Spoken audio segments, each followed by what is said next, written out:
My name's Justin. I'm 32 and I run my own business. Today, I'm out with my wife Lily, visiting an open house for a newly built condominium complex.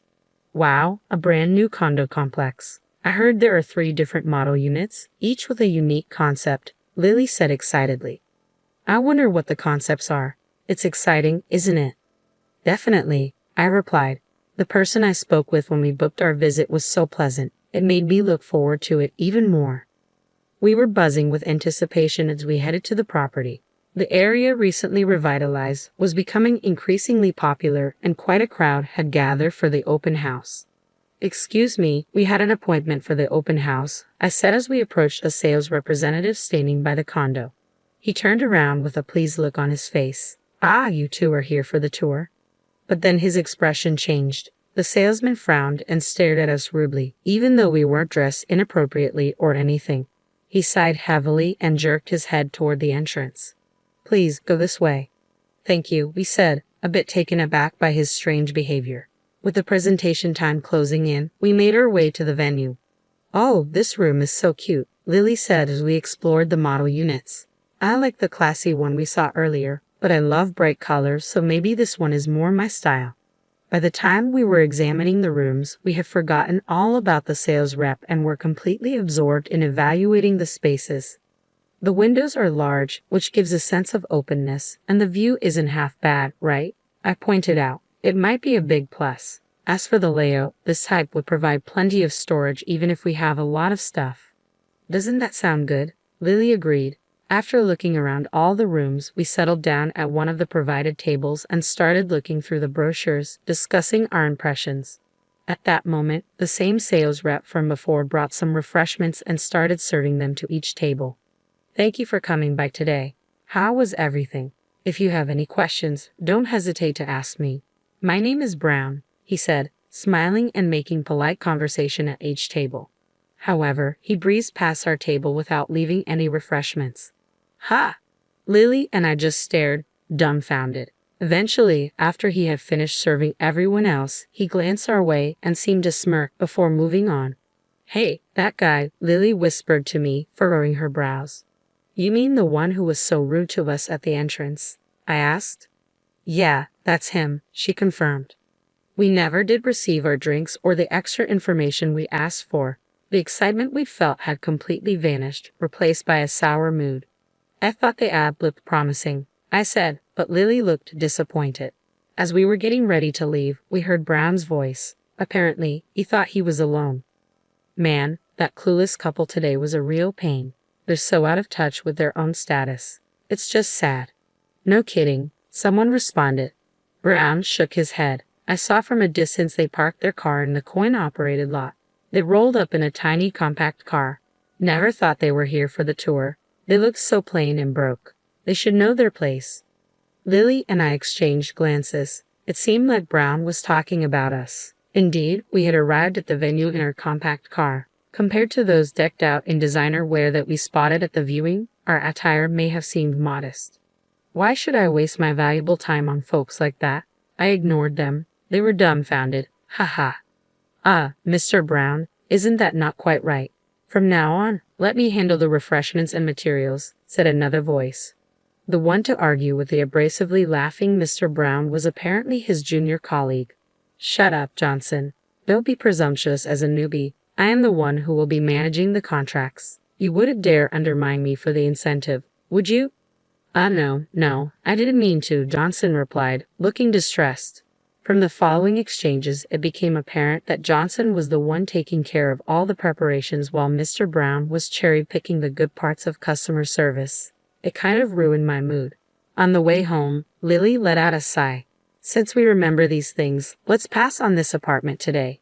It's a shame because the show suite was so nice, but it just doesn't feel right. I agree. If we proceed with this, we will likely have to face Mr. Brown again, and given what happened today, I could see where this was going. We decided to look into other properties. After discussing it for 2 weeks, Lily called me over. Justin, what do you think about this property? She asked, pointing at the PC screen. It's a bit over budget, but I'd like to go and see it. Only a few units left, huh? You're weak for these marketing phrases, Lily.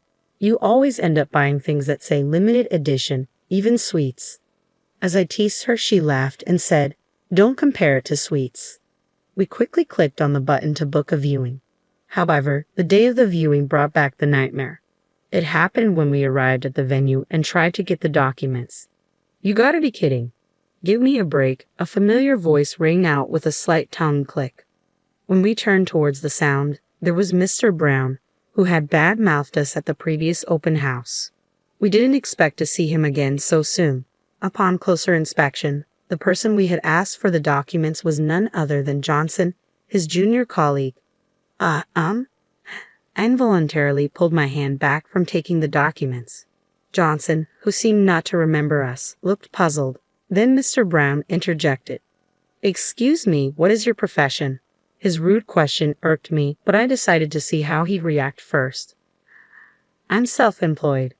"Ha!" Mr. Brown scoffed, not even bothering to hide his mocking expression. "This place is out of your league. It's a waste to even show the last unit on the top floor to people like you." "Got it." Mr. Brown, with an air that suggested we should leave quickly, started to turn us away with his dismissive behavior. I was the one to speak up this time. "What does that mean?" Mr. Brown smirked. "Don't get it. It means no poor folks. Understand?" "Sir, please stop it." I'm very sorry. Here are the documents," Johnson said, trying to intervene. "Johnson, stop messing around and don't increase our workload," Mr. Brown snapped, taking the documents from him. "Are you saying we should choose our customers?" "I'm not convinced," Lily confronted Mr. Brown, but he didn't seem to care. Yep. This is a luxury apartment building where high society resides. We decline entrance to the poor," he said, clearly implying we should leave. I couldn't keep quiet any longer. "I highly doubt you have the responsibility to screen potential buyers. Could you please call your superior?" I demanded. Mr. Brown just shrugged. "I can't do anything about what you're saying. Like I told you, this property is designed for the affluent upper class. It's not something people like you can afford." His statement was shocking. "Mr. Brown, that's rude to the customers. Please stop." I'm very sorry." Johnson tried to mediate, but I cut him off. "So we, as a couple, are denied the viewing, right?" Mr. Brown smiled triumphantly. "Exactly," he said in an arrogant tone, gesturing us toward the exit. "I wouldn't even do it as a favor." Lily, who had been silent next to me, finally lost her temper. We left the venue indignantly. "Wait, please," Johnson called after us, running to catch up. "I'm truly sorry. Even though my apologies might not fix anything, I'm really sorry for the terrible rudeness. I don't know how to make it up to you." "Johnson, you should go back." "I'm sorry if I upset you more by chasing after you," I said, shaking my head as Johnson apologized, sweat dripping down his face. "I can see you're a sincere person. Thanks for your concern, but we'll be heading home now. You should go back. Mr. Brown will be mad. Don't worry about us anymore." But, Johnson looked back at the way we had come and then bowed deeply to us again. "Listen, Johnson, we're not really mad. It's okay. We're angry at Mr. Brown. After such a bad experience, we probably wouldn't feel like buying the place even if we saw it. So we're going home, but we haven't given up on finding a property," I explained. Lily smiled and added, "I don't want to see Mr. Brown again, and I definitely don't want to buy a place from someone like him. But if we get another chance, I'd like you to be in charge. Can you do that?" "Yes, of course. I'll make sure to show you our best property," Johnson said, bowing politely again. We exchanged smiles with Johnson as he handed us his business card. We promised to call him when we were ready to see other properties. Just then, the disgruntled footsteps of Mr. Brown echoed. "Johnson, where did you put the contract documents?" "Geez, you're never around when I need you." "What are you doing?" "Don't embarrass me," Mr. Brown yelled, noticing us and nudging Johnson. "Stop doing useless things. Don't waste your time with these poor folks. There is no gain, not even a cent, or should I say a penny. Now hurry up and get those documents." "Got it?" With that, Mr. Brown grabbed Johnson by the scruff of his neck and started to drag him away. "Hey, quit the rough stuff," I shouted with conviction. Brown let out a snort of laughter. "Are you still here? Poor man? Is that you? You don't like being told you're poor, so you're pretending to be free? Go home early and work hard." He waved his hand dismissively and continued to drag Johnson away. "Hey, Justin, I'm about to reach my boiling point," Lily said, clenching her fist. "Me too," I replied, feeling just as angry. I wholeheartedly agreed. About an hour later, during the drive home in my favorite compact car, a call came in on my smartphone. I asked Lily to answer it. From the phone, now on speaker, came a pleading voice. Sorry, can you come back right away? The voice had changed, almost like a different person, but it seemed to be Mr. Brown. What can we help you with? Lily asked. A hurried reply followed. There's something I want to tell you. We don't want to go back to you. What do you want to say? You can tell us over the phone. You sound so haughty. No, nothing. Can you please calm down? Lily coldly brushed him off. There was a hint of anger in Brown's voice again, but for some reason, it quickly returned to a flattering tone. However, Lily showed no mercy. Well, remember how you said we wouldn't gain even a penny by dealing with you? This call is a waste, so goodbye. But wait. Ignoring Brown's attempt to stop her, Lily hung up the call. When the phone rang again, she turned it off, deciding it was too much of a hassle. By the way, how much is a penny worth right now? Lily asked seriously. I couldn't help but laugh. I think it's about 0.3 cents in Colombian pesos. 0.3 cents, huh? You know a place with a lower rate? If it's Indonesian rupiah, I think it's about 0.009 cents. Then Lily started imitating Brown. Not even a penny to gain by dealing with the likes of us. Or rather, not even a rupiah. Hey, do I sound like him? Who's smarter? Both are kind of so-so, Justin, I replied, laughing. And so we chatted away, enjoying a quick lunch before returning home. Then we spotted a figure in front of a certain garage. Hey, Justin, sorry for the trouble of coming back with your car, Robert called out. That's fine, but you brought them both here. We had no idea this was going to happen, and we're having a meal. Sorry, did we keep you waiting too long? No, not at all. I'm the one who should be apologizing here. Hey, don't just stand there like a lump. What? The one being threatened and shaking with fear was Brown, who had called us poor. Next to him, Johnson looked bewildered, feeling sorry for him. I decided to reassure Johnson by revealing the truth. Johnson, relax. It's okay. Robert, the vice president of this company, and I are college buddies. Both Johnson and Brown's eyes widened in surprise. Actually, Justin and I were attending the open house at Robert's request. But we really were looking for a property, Lily confessed. Who could have thought things would turn out like this? Johnson looked flustered, while Brown stared at us in disbelief, as if to ask what we meant. We asked Justin to dress casually for the viewing, and we arranged for him to use a small car we prepared. Otherwise, well, look over there, Lily pointed. The car in front of our garage was Justin's real vehicle, a luxurious one. He's a well-known young investor around town, Brown. Just by looking at that car, you should know you couldn't afford it even if you stood on your head. Brown appeared to be trembling, likely anticipating severe chastisement. A few months ago, we started receiving complaints at the corporate office. People said they felt looked down upon by salespeople when they went for casual viewings. Everyone was saying the same thing, so I visited the site many times, but you acted polite in front of me, Brown. However, the features match you no matter how I think about it. I asked Justin to confirm once I left the site, and the result is this situation. Mr. Vice President, could there be some kind of mistake? Brown stammered. Don't screw around. We have the recorded conversation. Do you want to deny it until I play it back? Robert's scathing words left no room for excuses. Brown tried to make excuses but quickly wilted. I apologize, he muttered. You're apologizing to the wrong person, Robert snapped.